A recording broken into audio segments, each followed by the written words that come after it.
Hello बच्चों, स्वागत करती हूँ मैं आपका अपने चैनल अनिबस स्टडी पॉइंट में। तो आज हम एक इम्पॉर्टेंट टॉपिक पढ़ने वाले हैं जिसका नाम है इलेक्ट्रिसिटी और जो है क्लास 6 एनसीईआरटी का चैप्टर। तो इलेक्ट्रिसिटी एंड सर्किट पढ़ने वाले हैं और ये क्लास 6 है, एनसीईआरटी का चैप्टर है, चैप्टर नंबर 11 है और मैं आपको इस चैप्टर को पढ़ाने वाली हूँ। तो चलिए शुरू करते हैं। पहला है इंट्रोडक्शन। इंट्रोडक्शन में हम ये जान लेते हैं कि हमारे घर के आसपास हमने बहुत सारी चीज़ें देखी होंगी और हमारी खुद की लाइफ में भी बहुत सारी चीज़ें ऐसी हैं जो इलेक्ट्रिसिटी पर डिपेंड है, यानी बिजली पर डिपेंड है। इलेक्ट्रिसिटी से हमारी जो लाइट्स हैं वो जलती हैं, हमारे घरों में जो लाइट है, रोड पर जो लाइट आप देखते हैं, ऑफिस में जो लाइट है, मार्केट में जो लाइट है, फैक्ट्रीज इवन इलेक्ट्रिसिटी के थ्रू चलती है। जब वो हो जाता है, जैसे कि सूरज डूब जाता है, तब लाइट की वजह से ही हम रात में देख पाते हैं। और आपने सुना होगा पावर स्टेशंस के बारे में। पावर स्टेशंस क्या होते हैं? इलेक्ट्रिसिटी प्रोड्यूस करते हैं और हमें भेजते हैं। तो इलेक्ट्रिसिटी किसी एरिया में लगातार आती है, किसी एरिया में थोड़ी रुक रुक के आती है। आपने जैसे अंधेरे में आप टॉर्च जला लेते हैं या लाइट ऑन कर देते हैं, तो ये भी इलेक्ट्रिसिटी की वजह से हो रहा है। इलेक्ट्रिसिटी एक तरह की एनर्जी है जो अलाउ करती है लाइट को जलने में, बल्ब को ग्लो करने में, और विदाउट लाइट हमारा काम कितना मुश्किल हो जाता है। तो इलेक्ट्रिसिटी आती कहाँ से है, इसके बारे में हम लोग इस चैप्टर में जानने वाले हैं और बहुत सारी चीज़ें डिस्कस करेंगे।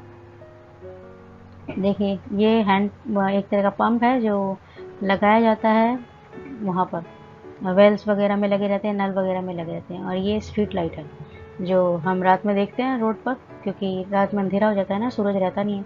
तो अगर ऐसा कुछ होगा तो हमें देखने में हेल्प मिलेगी। ये लाइट्स हैं जो लगातार लगी रहती हैं पार्क में भी और रास्ते पर भी। और ये पंप है जो वेल्स में और उसमें फिट किया जाता है। समर में भी फिट किए जाते हैं पंप्स, और हैंड पंप फिट किए जाते हैं ताकि अंदर से पानी खींचा जा सके। तो वो बिजली से ही ऑन होता है, समर में बिजली से।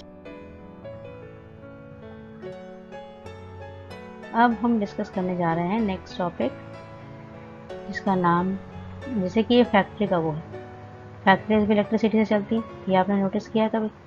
क्योंकि फैक्ट्री को तो बहुत ज़्यादा मात्रा में चीज़ों को प्रोड्यूस करना पड़ता है ना, और उसमें मशीन्स होती हैं। मशीन भी बिना बिजली के नहीं चलेंगी।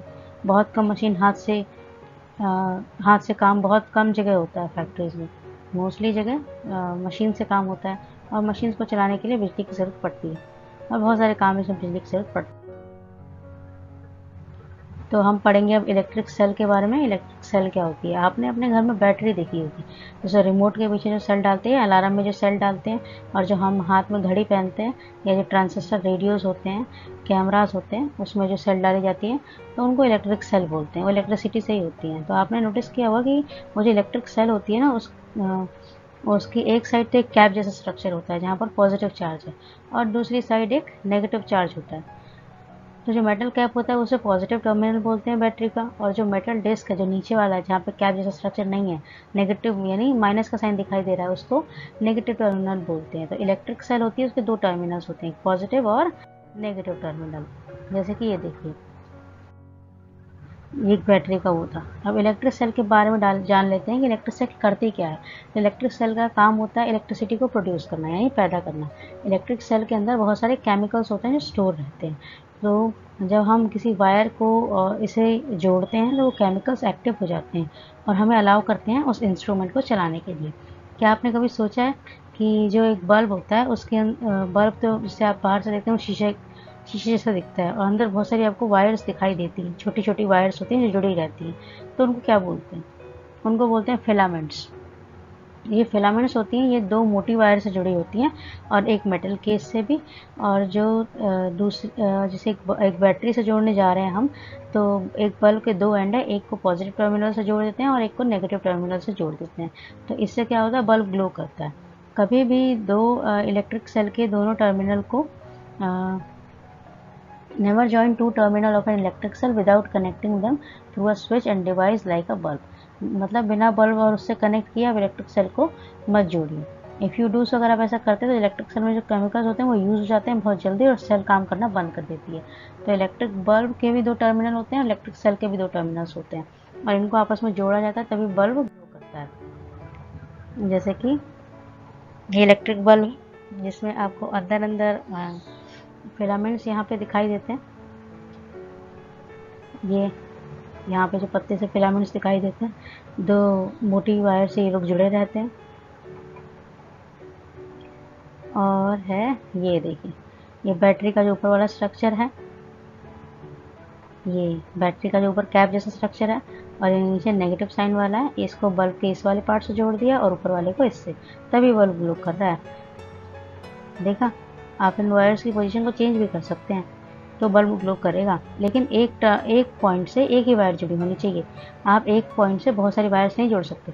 इससे क्या होगा, जो बैटरी के अंदर जो केमिकल है ना, वो खत्म हो जाएगा जल्दी जल्दी, और बैटरी काम करना बंद कर देगी। जैसे हमारे रिमोट की बैटरी खत्म हो जाती है ना, रिमोट काम करना बंद कर देता है।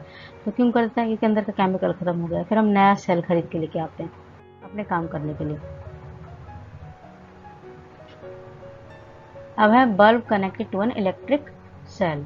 एक बल्ब को जब एक इलेक्ट्रिक सेल से कनेक्ट किया जाता है तब क्या होता है, जब अगर हमें एक बल्ब को जलाना है तो उसके लिए हमें एक तार की ज़रूरत होगी, जैसे बोलते हैं वायर सर्किट, जिसको बैटरी के एक टर्मिनल से जोड़ा जाता है और दूसरे तार को दूसरे टर्मिनल से जोड़ दिया जाता है। और जब भी टर्मिनल्स को बल्ब से कनेक्ट किया जाता है तो वायर के थ्रू किया जाता है, और जो फिलामेंट होते हैं बल्ब के थ्रू, इसकी वजह से बल्ब ग्लो करने लगता है। सम टाइम बल्ब ग्लो नहीं करता है, मतलब जो बल्ब होता है वो जलता नहीं है, लाइट नहीं देता। तो इसलिए हो सकता है क्योंकि बल्ब हो सकता है फ्यूज़ हो गया हो। फ्यूज़ कैसे हो सकता है? एक रीज़न ये हो सकता है कि जो अंदर के बल्ब के फिलामेंट्स हैं या जो वायर्स हैं पतली पतली, वो ब्रेक हो गई हैं। अगर वो ब्रेक हो गई है तो करंट को पास होने के लिए रास्ता नहीं मिल रहा है, और अगर करंट पास नहीं होगा तो बल्ब ग्लो नहीं करेगा, इलेक्ट्रिसिटी पास नहीं होगी तो बल्ब ग्लो नहीं करेगा। इसलिए बल्ब को बोल देते हैं कि बल्ब फ्यूज हो गया और ये लाइट अब नहीं करेगा, अब ये लाइट नहीं देने वाला हमें। जैसे कि ये बैटरी है, ऊपर वाले कैप से हमने एक एंड को जोड़ा है, ऊपर वाले कैप से एक एंड को जोड़ दिया, और एक नीचे वाला एंड है जिससे इसको जोड़ा है। बैटरी के अंदर केमिकल्स भरे रहते हैं, और ये जो वायर है ना, इसके थ्रू इलेक्ट्रिसिटी पास होती है। तो अगर यहाँ पर बल्ब का कोई सर्किट या फिर कोई वायर टूटा हुआ है तो इससे करंट को पास होने में परेशानी होती है, तो इसलिए बल्ब ग्लो नहीं करता है। ये जो इलेक्ट्रॉन्स दिखाई दे रहे हैं ना, ये करंट इलेक्ट्रॉन्स के फॉर्म में जाता है। जब आप बड़ी क्लासेस में आ जाएंगे तो आपको पता चलेगा कि इलेक्ट्रॉन्स होते क्या हैं।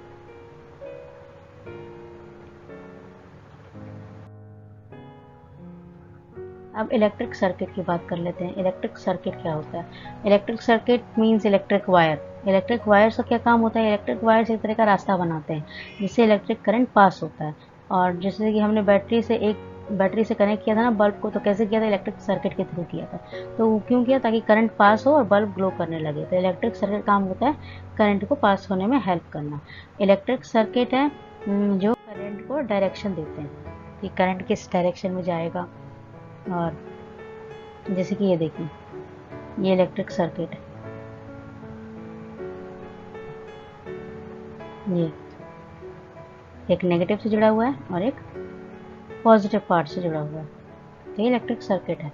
आपने भी अपने घर में देखे होंगे, हमारे घर में भी हैं। अब इलेक्ट्रिक स्विच की बात करते हैं। आपने घर में इलेक्ट्रिक स्विच देखे होंगे, आप स्विच ऑन करते हैं, स्विच ऑफ करते हैं। ये है इलेक्ट्रिक स्विच। ये भी अंदर ही अंदर वायर से जुड़े हुए रहते हैं। जैसे ही आप ऑन करते हैं ना, आपकी लाइट ऑन हो जाती है, और ऑफ करते तो लाइट बंद हो जाती है। तो ऑन हो करते ही लाइट ऑन कैसे हो जाती है? क्योंकि जो करंट है वायर के थ्रू पास होने लग जाता है, और ऑफ करते ही करंट ब्रेक हो जाता है, तो इसलिए आपकी लाइट भी ऑफ हो जाती है। इनका बहुत इंपॉर्टेंट रोल है हमारी लाइफ में।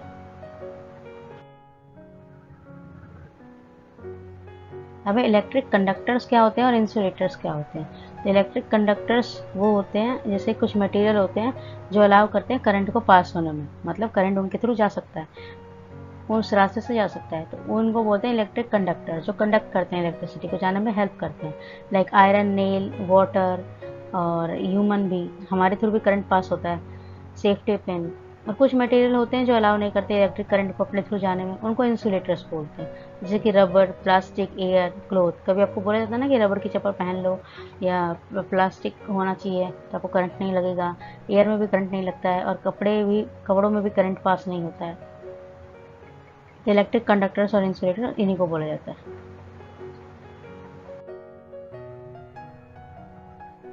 ये देखिए, जो वायर्स हैं इनके थ्रू करंट पास होता है, इनके थ्रू, ये सारी चीज़ें।